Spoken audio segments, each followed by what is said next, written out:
how to lock WhatsApp chat. Hi everyone, welcome back to the channel. In today's video I'll simply guide you on how you can lock WhatsApp chat, so make sure to watch the video till the very end.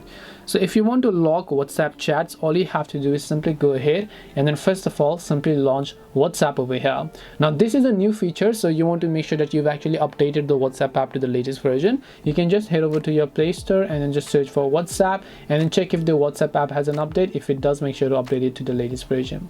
Once done, simply open up the chat that you want to lock. So let's say this is the chat that I want to lock. I'll just tap the profile name from the top, then I'll scroll down. Here you'll find this option known as chat lock.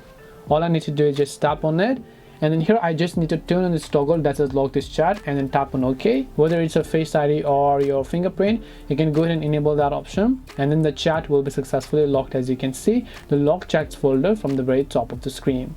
This way you can go ahead and then enable WhatsApp lock chats. Hope this video was very helpful.